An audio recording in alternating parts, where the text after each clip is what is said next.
दोस्तों, यदि आप झारखंड के सहायक आचार्य का परीक्षा लिख चुके हैं और आपका डॉक्यूमेंट वेरिफिकेशन हो गया है, तो अब आपका कितना प्रतिशत चांस बनता है नौकरी होने का, इस पर बात करेंगे। क्या अभी आपकी नौकरी पक्की हो गई या नहीं, इस पर बात करेंगे। साथ ही साथ भाषा का रिजल्ट कब तक आने की संभावना है, इस पर भी बात करेंगे। तो दोस्तों, यदि चैनल पर आप पहली बार विजिट कर रहे हैं तो चैनल को सब्सक्राइब कर लीजिए और वीडियो को लाइक कर दीजिए। तो चलिए शुरू करते हैं। सबसे पहले साइंस की बात कर लेते हैं। साइंस और मैथ का डॉक्यूमेंट वेरिफिकेशन हो चुका है। उसमें 2734 अभ्यर्थियों को कॉल किया गया था। उसमें से बहुत सारे अभ्यर्थी जो हैं अब्सेंट भी रहे, बहुत सारे लोगों को नोटिस मिला। तो कुल मिलाकर के अगर बहुत ज़्यादा अगर संख्या की बात अगर की जाए तो 2300 समथिंग जो है अभ्यर्थी बच रहे हैं उसमें, और सीटें हैं 5000 लगभग। तो अब जो है साइंस वालों का संभावना बिल्कुल जो है 99% है कि उनका जो है नौकरी हो जाएगा। 1% कुछ लोगों के बारे में डाउट है कि जब एक चरण का तो डॉक्यूमेंट वेरिफिकेशन हो चुका, दूसरे चरण का फिर जो है एक कमेटी बैठती है, जो एसएससी का नियम है कि उसके बाद हर एक चीज को बारीकी से जांच किया जाता है कि क्या आपने जो डॉक्यूमेंट सबमिट किया है वो क्या वाकई में सही है, या हड़बड़ी में जो डॉक्यूमेंट वेरिफिकेशन के लिए जो अधिकारी लोग बैठे थे उन लोगों से किसी तरह का कोई मिस्टेक तो नहीं हो गया है। तो उस चीज को फिर एक बार दोबारा बहुत बारीकी से देखी जाती है। उसके बाद जो है सचिव उस पर मेरिट लिस्ट के लिए, फाइनल मेरिट लिस्ट के लिए सिग्नेचर करते हैं। जब सचिव का सिग्नेचर हो जाए तो 100% है कि आपका मेरिट लिस्ट में नाम आ जाएगा।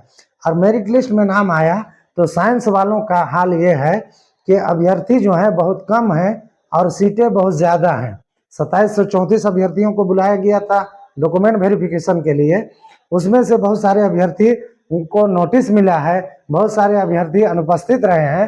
तो इसलिए साइंस वालों पर को ये कहा जा सकता है कि अगर दोबारा जब उसमें डॉक्यूमेंट को सबको जांच किया जा रहा है तो उसमें किसी भी तरह की कोई त्रुटि नहीं आ रही है, तो आप समझिए कि आपका 99% जो है आप कंफर्म है कि आपका डॉक्यूमेंट वेरिफिकेशन होने के उपरांत आपका फाइनल मेरिट लिस्ट में भी नाम आ जाएगा। उसमें बहुत कम अभ्यर्थी होंगे जिनका किसी तरह का कोई त्रुटि हुआ होगा, तो उनको मेल आएगा या कॉल किया जाएगा कि आप जो है आप जेएसएससी में आ करके अपना जो है डॉक्यूमेंट जो गलती है उसको सुधार कीजिए। तो आप लोग जो है मेल को बराबर जो है चेक करते रहें कि कहीं कोई मेल तो जेएसएससी की तरफ से नहीं आया है, या कॉल भी आप अपने पास मोबाइल रखें, हो सकता है अर्जेंट में जेएसएससी के द्वारा कॉल किया जाए।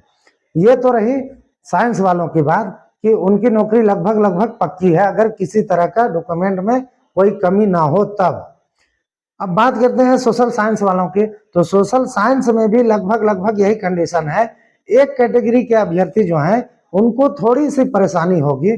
उनका ये समझिए कि 85% चांस है कि उनका नौकरी पक्की हो जाएगी, और बाकी लोगों का जो है 100%, 99%, 100% कह सकते हैं कि उनका फाइनल मेरिट लिस्ट में नाम आ जाएगा।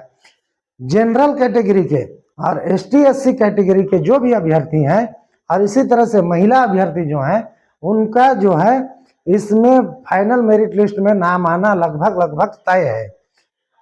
दिक्कत यहाँ पर सिर्फ और सिर्फ उन अभ्यर्थियों को होने जा रही है जो कि BC1 या BC2 कैटेगरी के अभ्यर्थी हैं।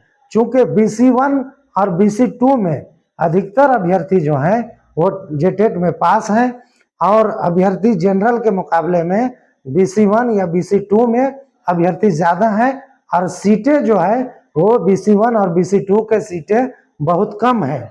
आप संभवतः 7 या 10 जिला ऐसा है जहां पर BC1 या BC2 का एक भी सीट नहीं है, 0 सीट है।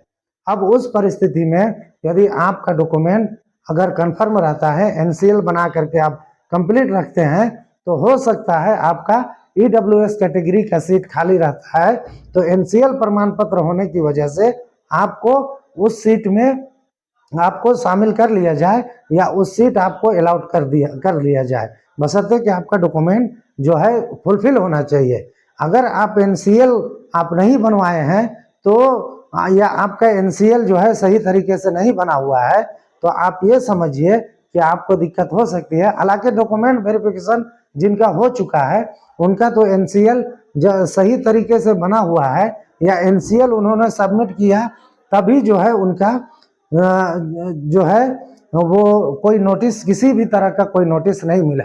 लेकिन चूंकि BC1 और BC2 का सीट कम है और अभ्यर्थी ज़्यादा है, इसलिए BC1 और BC2 के अभ्यर्थियों को 100% जो है कंफर्म नहीं होना चाहिए कि हमारी नौकरी हो ही जाएगी।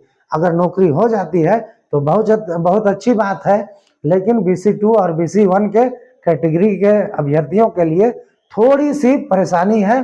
10% उसमें कह सकते हैं कि हो सकता है कि फाइनल मेरिट लिस्ट में आपका सिलेक्शन ना हो।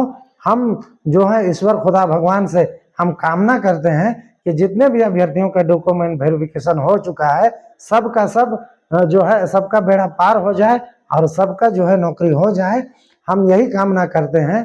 लेकिन सच्चाई जो है वो यही है कि वो BC1 और BC2 के कैटेगरी के जो अभ्यर्थी हैं उनके लिए थोड़ी सी जो है वो परेशानी है।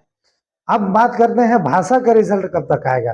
तो दोस्तों भाषा का रिजल्ट जो है संभवतः 4 तारीख को आने की पूरी संभावना है कि भाषा का डॉक्यूमेंट वेरिफिकेशन का लिस्ट जो है पब्लिश कर दिया जाए 4 तारीख को। उसके बाद भाषा में जो है रिजल्ट बहुत कम आने की संभावना है। जिस तरह से सोशल साइंस में रिजल्ट बहुत कम आया 2734, भाषा में उससे भी कम आने की संभावना है। और यदि भाषा में जिन अभ्यर्थियों का डॉक्यूमेंट वेरिफिकेशन में नाम आ जाता है तो समझिए उनकी नौकरी लगभग तय है और उनकी नौकरी पक्की है। तो दोस्तों ये थी आज की जानकारी। अगर वीडियो अच्छी लगी तो वीडियो को लाइक कर दीजिए और चैनल पर नए हैं तो चैनल को अवश्य सब्सक्राइब कर लीजिए ताकि आने वाले समय में JSSC और सहायक आचार्य से संबंधित सभी तरह की जानकारी आपको इस चैनल के माध्यम से मिल सके। मिलते हैं फिर नए वीडियो के साथ, तब तक के लिए आपसे जुदा लेते हैं। धन्यवाद। जय हिंद, जय झारखंड, जय जोहार।